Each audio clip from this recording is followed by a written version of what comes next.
This week on Ebert and Roeper, a little girl turns the tables on Monsters Incorporated. Also, John Travolta fights to save his son from dangerous Vince Vaughn in Domestic Disturbance.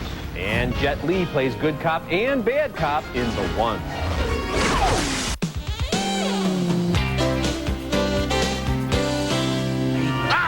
Feel the burn. You call yourself a monster? Scary feet, scary feet, scary feet. Look, the kid's away. Billy Crystal is a wisecracking eyeball, and John Goodman is the scariest creature in town in Monsters Incorporated, one of 5 new movies we'll be reviewing this week. I'm Roger Ebert. And I'm Richard Roeper. Monsters Incorporated was made by the same creative forces at Pixar who gave us the Toy Story movies and A Bug's Life, and they've once again delivered a sweet and clever fable. Most of the story takes place in Monstropolis, the world that exists just behind the closet door in every child's bedroom. James Coburn voices Waternoose, the big boss at Monsters, Inc., a company that provides energy for the town, energy created by the sound of children screaming. Our city is counting on you to collect those children's screams. Without scream, we have no power. Billy Crystal is Mike, who is the manager and the best friend to the hulking but good-hearted Sully, voiced by John Goodman. Happy birthday. Oh, googly woogly, you remembered. Hey, Sully Wooly. Oh, hey, Celia. Will ya? Happy birthday. Thanks. So, are we going anywhere special tonight? I just got us into a little place called, Harryhausen's. And that's Jennifer Tilly as Mike's girlfriend. I don't even want to consider what their offspring will look like. Monstropolis is turned upside down when a dreaded child crosses over. On 3, 1, 2. No!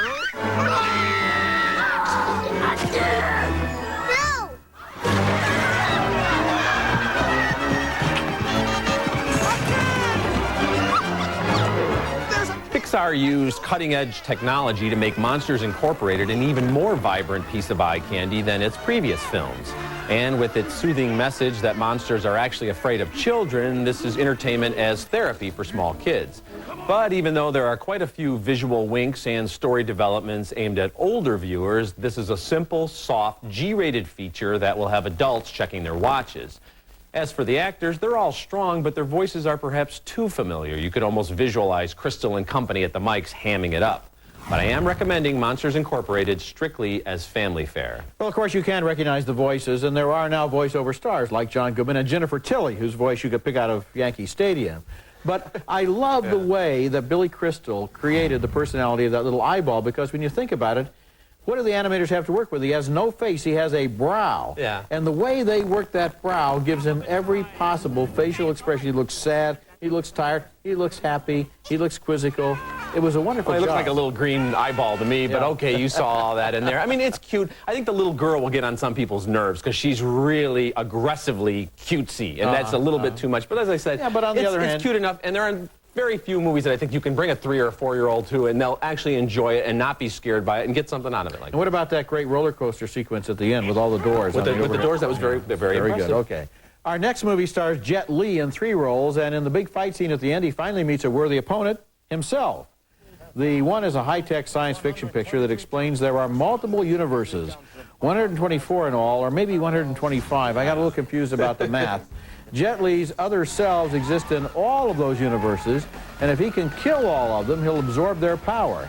He already has amazing superpowers thanks to heavy-duty special effects and computer-generated images.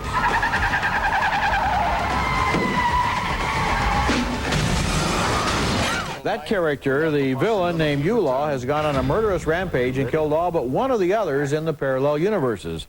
So only a character named Gabe is left alive. A multi-universe lawman, played by Jason Statham, explains what he's up against. Each time he kills one of you, the energy divides among the survivors. So I'm next. You're the last. The climactic scene has good action, but the setting is the oldest cliche in the book. The 2 Jet Lis dart into one of those handy abandoned factories that seem to manufacture only flames, steam, and showers of sparks, of course. And it goes without saying that the big fight is where? You know where it is. It's on a catwalk. The One is a movie without a brain in its head, and it's 124 heads. The idea of multiple universes is a clever one, but instead of exploiting it, the movie simply uses it as an excuse for lots of fight scenes. Admittedly, those scenes are well choreographed and the effects are good, but it's distracting when you see Jet Li fighting Jet Li and you're paying more attention to how they do it than to who wins. None of the characters played by Jet Li have any personality. They're just stunt machines. The only character in the movie with charisma is played by Delroy Lindo as a multiverse cop. The one should have tried harder. No, it tried too hard, I think, is maybe its problem. And, you know, there's a big problem with Jet Li because he does not have a command at all of the English language. So when he's making these quips, you know that he's just reading what he's been told. It worked for Schwarzenegger in the Terminator movies because it kind of fit the cyborg character. But and here it's better, too. Well, but here it's just really distracting. And him fighting himself, we've seen that in a million, you know, Van Damme did that in a movie 10 years ago. So, I mean, that didn't impress me either. You know, if Jackie Chan had made this movie, it would have been funny. He would have seen the humor in it. This movie is totally If you're going to step up to the straight-faced. plate and do all this multiverse stuff, it has to make sense on some level, and this movie does not make sense at all. Coming up later in the show, John Travolta and Vince Vaughn go mano a mano in Domestic Disturbance. See you burn. And coming up next, Billy Bob Thornton is the man who wasn't there. I do the talking. You keep your trap shut. I'm an attorney. You're a barber. You don't know anything.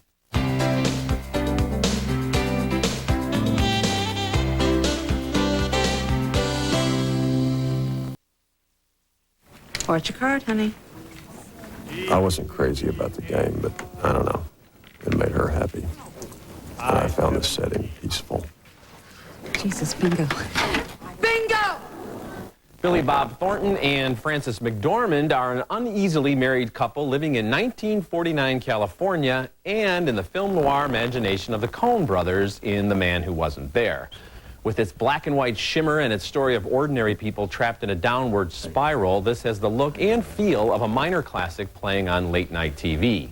Thornton plays deadpan barber Ed Crane, whose wife Doris is having an affair with her boss. I've been carrying on with a married woman. Knowing you know. And now the chickens are coming home to roost. I got a note. A blackmail note, you know.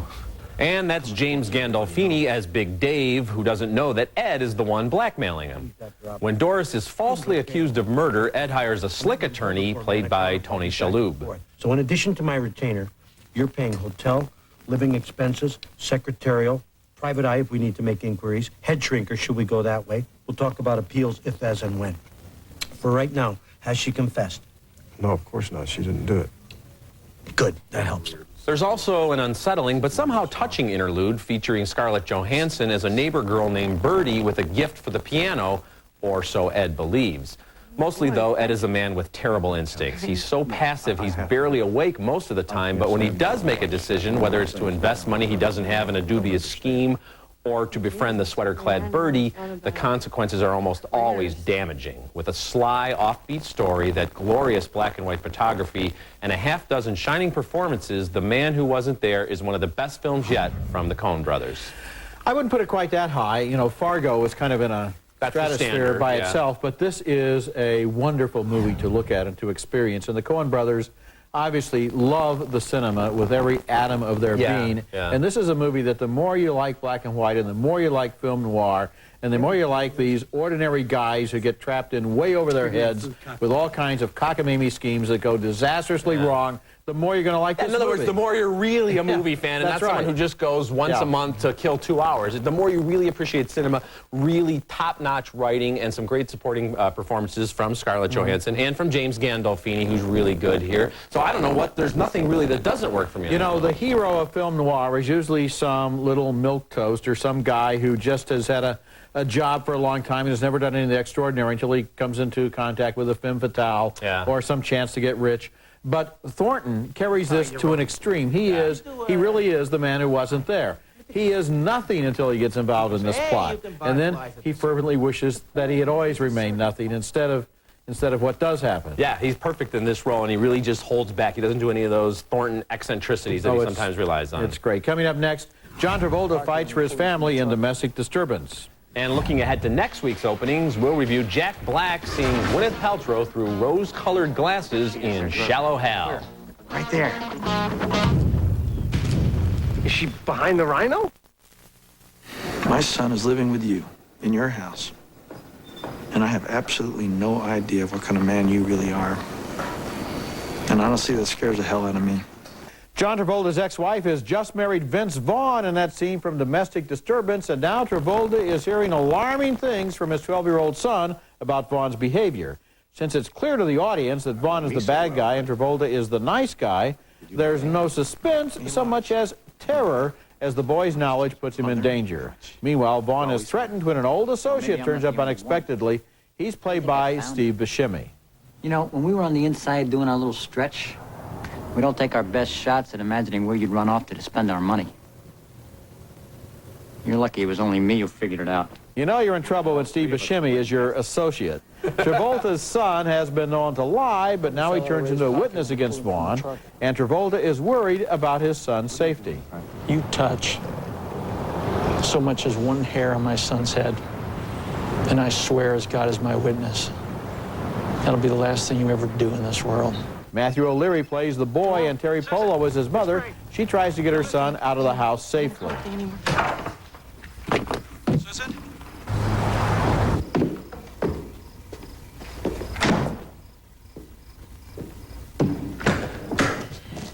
I think I better drive Danny. I'm fine. I'm fine. Get out of the car, Susan. Mom? It's okay. Sweetheart, come. I just need to hang on till I'm someplace safe. Please don't do this. Please. As I said, there's no suspense in Domestic Disturbance because we know more or less who the players are, but at first the drama is intriguing. Will anyone believe the word of this disturbed kid? By the end of the film, however, it all comes down to some remarkably awkward action sequences, and the final sequence is so clumsy and illogical, it's just plain clunky.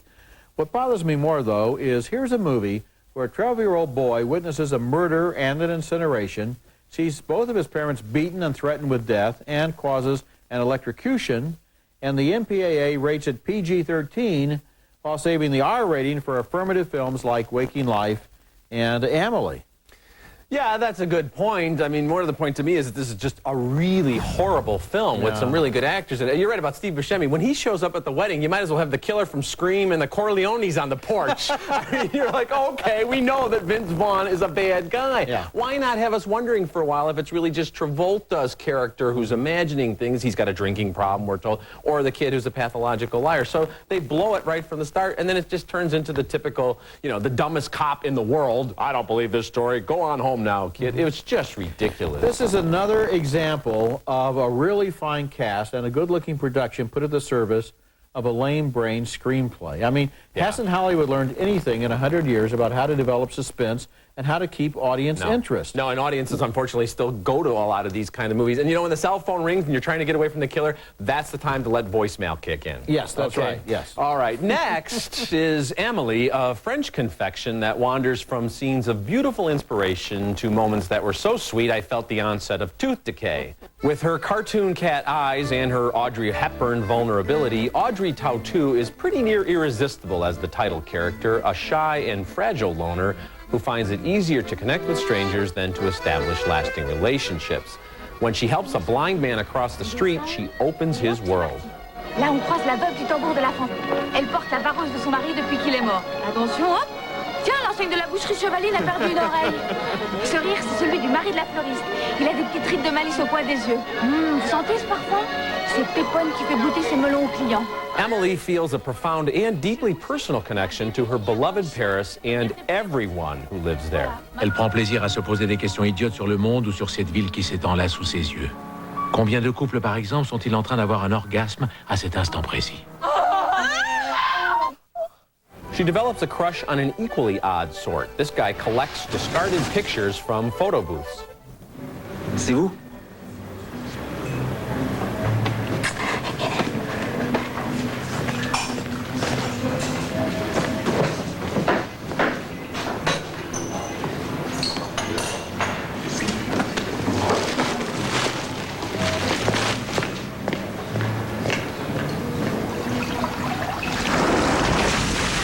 And that's Matthew Kassovitz as Nino.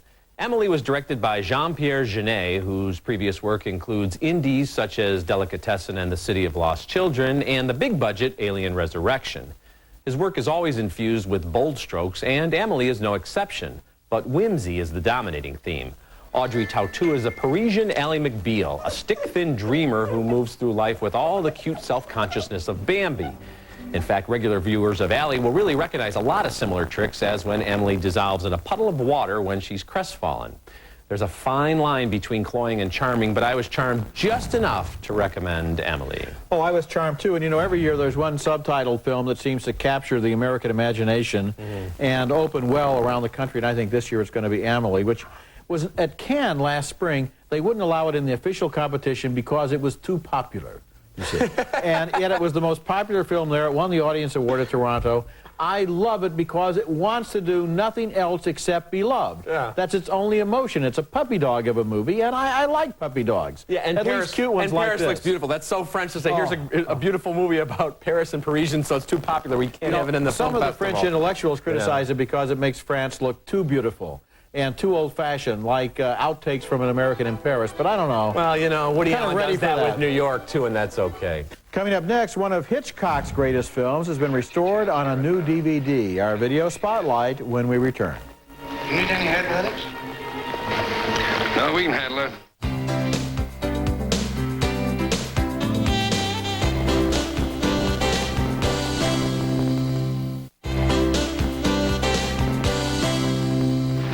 Where'd you get the key off his chain? Yes.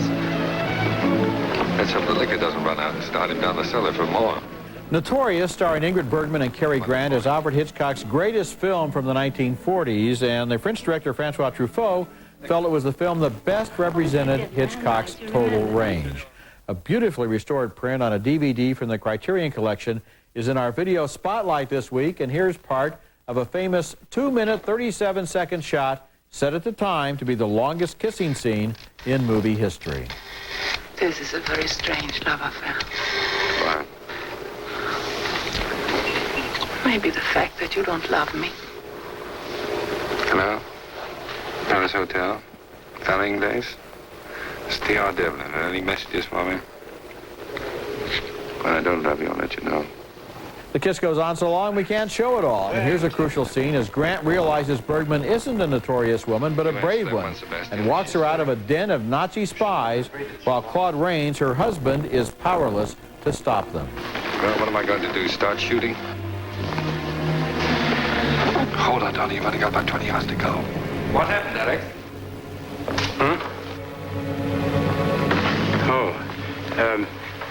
She collapsed. Mr. Devlin heard her scream when he was waiting for me. Come on, Alicia. I've seen Notorious at least 50 times, but I've never seen it in 35mm, and the other versions I've seen are pale shadows of the remarkable detail in this new DVD. The black and white photography has a new richness and depth, and I was moved once again by Ingrid Bergman in what may be her finest performance. Hitchcock's Notorious in the video spotlight this week. Okay, when we come back, my parting shot.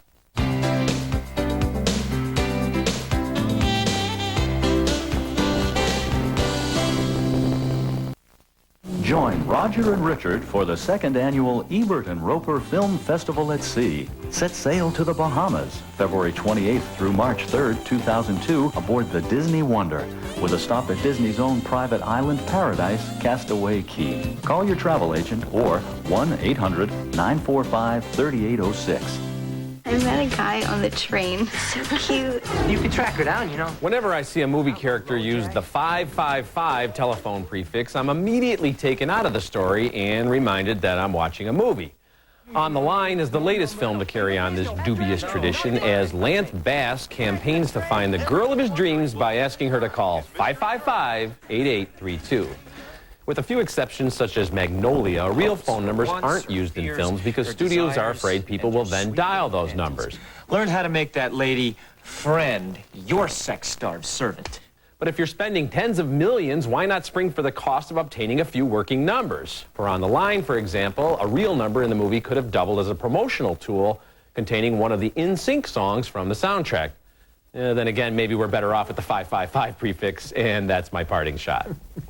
Okay, recapping this week's movies. 2 thumbs up for Monsters Incorporated, 2 thumbs down for The One, 2 thumbs up for The Man Who Wasn't There, 2 thumbs down for Domestic Disturbance, and 2 thumbs up for Amelie. So, up, down, up, down, up, down, Total agreement. Well, your taste-o-meter's working once again. That's Oh, nice thank to you see. so kindly. Okay, remember, you can check out all our thumb votes at our new web address, ebertandroper.tv, and read us in print at suntimes.com.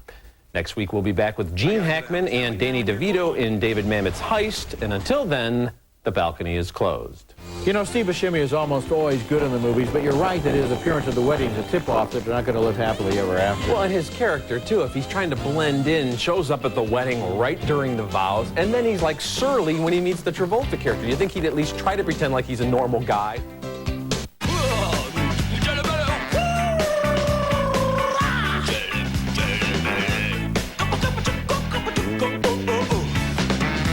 Facts of Life by Lysol. Fact, it's cough and cold season. Fact, Lysol spray helps stop the spread of the cold virus. Life demands Lysol. That's a fact. Brake sales don't come any bigger. Get 50% off lifetime brake pads and shoes at Meineke. At Meineke, you won't pay a lot, but you'll get a lot. Get a Rembrandt smile. It only takes about an hour in my dentist's office, and, well, I'm a busy guy. I'd much rather spend it out here on the course with my wife. Call this number for your Rembrandt smile today. Closed captioning for Ebert and Roeper is brought to you by